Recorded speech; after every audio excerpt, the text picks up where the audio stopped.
एक लड़की जिसका चेहरा आपने कभी किसी फोक म्यूजिक वीडियो में देखा था। बाग में जा खड़ी की खड़ी रह गई। मैथिली लोकगीत गाती थी, संस्कृति के रंग में रंगी थी। चारों दुल्हा में बड़का कमाल सखिया। वो लड़की जो गांव के मिट्टी से निकली और यूट्यूब के डिजिटल स्टेज तक पहुंच गई। लेकिन आज उसी लड़की के कमेंट सेक्शन में एक नया रागा बज रहा है। टिकट चोर, सोल्ड आउट, वोट चोरी करके जीतेगी और कई तरह के तमाम अभद्र तरह के कमेंट्स। पहले जहां लोगों के कमेंट होते थे वाह मैथिली जी आपने दिल जीत लिया, अब वहां लिखा जा रहा है कि बीजेपी ज्वाइन कर लिया। अब समझ गए हम। जो है मैथिली ठाकुर एक भी प्रोग्राम मिथिला के लिए फ्री में की है। तो आखिर ऐसा क्या हुआ मैथिली ठाकुर जैसे आर्टिस्ट के लिए जो कभी रिस्पेक्ट थी आज वो सस्पिशन बन गई है। जो इतिहास में नहीं हुआ है यहाँ अलीनगर में जन्म विद्रोह होने जा रहा है। क्या वो सच में सिर्फ पैसे और पावर के पीछे भागी या फिर ये कहानी हमारे पूरे समाज के डबल स्टैंडर्ड को दिखाता है।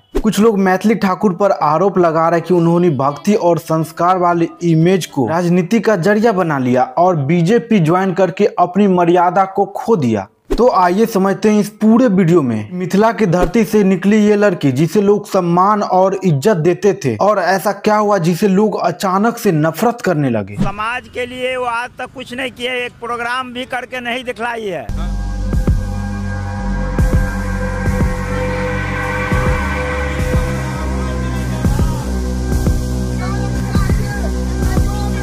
मैथिली ठाकुर का जन्म 25 जुलाई 2000 ईस्वी को बिहार के मधुबनी जिले के एक छोटे से गांव बेनीपट्टी में हुआ था। बचपन से ही घर में संगीत था। पिता रमेश ठाकुर खुद म्यूजिक टीचर थे और माँ भारतीय लोक परंपराओं को मानने वाली एक सिंपल सी लेडी। मैथिली के घर में टीवी नहीं था लेकिन सुर का सामान जरूर था और कुछ साल बाद उन्होंने YouTube पर अपने भाई ऋषभ और आयाची ठाकुर के साथ लोकगीत डालना शुरू किया और लोग कहने लगे हाँ ये है असली मिथिला की बेटी। पूरे देश में मैथिली ठाकुर फेमस हुई उनकी मीठी आवाज और ट्रेडिशनल स्टाइल के लिए। लेकिन मैथिली को असली पहचान तब मिली जब राइजिंग स्टार और इंडियन आइडल जैसे प्रोग्राम में सबका दिल जीत लिया।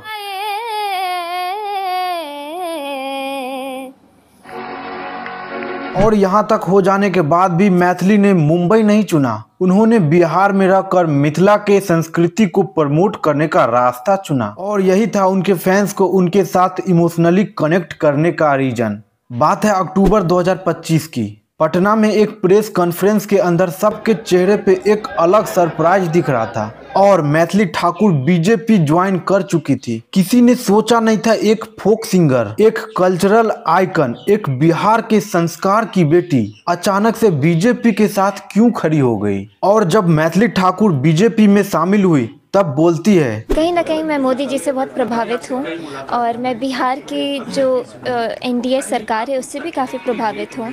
इस स्टेटमेंट ने कई लोगों को इंस्पायर किया लेकिन बहुत सारे लोगों को कंफ्यूज, क्योंकि बिहार में जब भी कोई सेलिब्रिटी पॉलिटिक्स में आता है तो एक अलग ही पैटर्न रह जाता है कि ये सब पावर और पैसे के लिए कर रहे हैं। सोशल मीडिया पूरा भर गया कमेंट से कि बीजेपी ज्वाइन करते ही रिस्पेक्ट चली गई, अब ये संस्कृति नहीं सियासत करेगी, पहले गांव में सड़क बना लो फिर वोट मांगना। बेनीपट्टी के लोग जो पहले गर्व किया करते थे लेकिन अब वो डिवाइड हो गए हैं। एक ग्रुप कहता है कि बेटी ने अच्छा किया कि अब हमारी आवाज पटना तक पहुंचेगी, वही दूसरा ग्रुप कहता है कि ये कभी अपने गांव नहीं आती, अपने गांव समाज के लिए कुछ नहीं करती, कि वो आज तक इससे पहले कभी आए भी नहीं है देखने पूछने कि जनता क्या कर रहा है, कहाँ प्रॉब्लम है, किस चीज से कोई मतलब नहीं है उनको, और ये सिर्फ फोटो और वोट के लिए आएगी। यानी बहुत लोगों के अंदर प्यार अभी भी है लेकिन उसके अंदर शक है कि ये लड़की काम करेगी कि नहीं करेगी, ये अभी बच्चा है, ये गाँव में नहीं रहती और बहुत तरह के कमेंट्स आते हैं। और बात करें सोशल मीडिया का तो सबसे ज्यादा बात हो रही है मनी एंड इन्फ्लुएंसर पे। कुछ लोग बिलीव करते हैं कि मैथिली ठाकुर को बीजेपी ने एक सिंबॉलिक फेस बनाया यूथ को अट्रैक्ट करने के लिए और यही सब बात मैथिली ठाकुर को दो पार्ट में डिवाइड कर रहा है। एक साइड में वो सिंगर जिसे बिहार का मान था, दूसरे साइड में वो पॉलिटिशियन जिससे लोग अब सवाल कर रहे हैं कि ये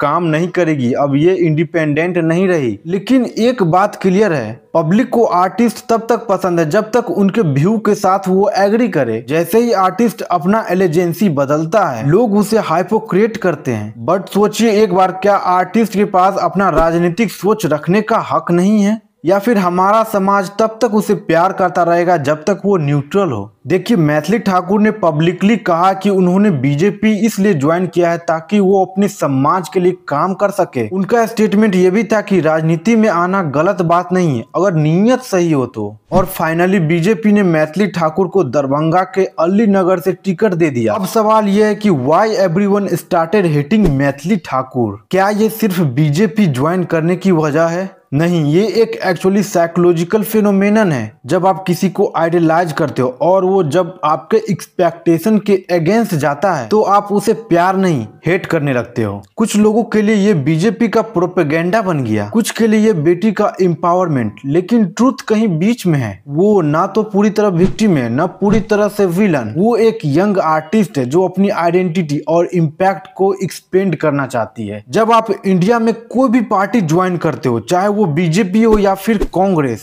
या कोई और ही पार्टी क्यों ना हो, जब आप कोई भी पार्टी ज्वाइन करते हो तो आप न्यूट्रल नहीं रहते। आपको ऑटोमेटिकली प्रो और एंटी बॉक्स में डाल दिया जाता है। और यही हुआ है मैथिली ठाकुर के साथ। देखो, हर बात का सच हमेशा एक ही साइड नहीं होता। मैथिली के केस में भी लोग बोल रहे हैं, लेकिन समझना जरूरी है। आपको क्या लगता है कमेंट करके जरूर बताइए। और अगर वीडियो सच में पसंद आया तो वीडियो को लाइक कीजिए और अपने फ्रेंड के साथ शेयर कीजिए।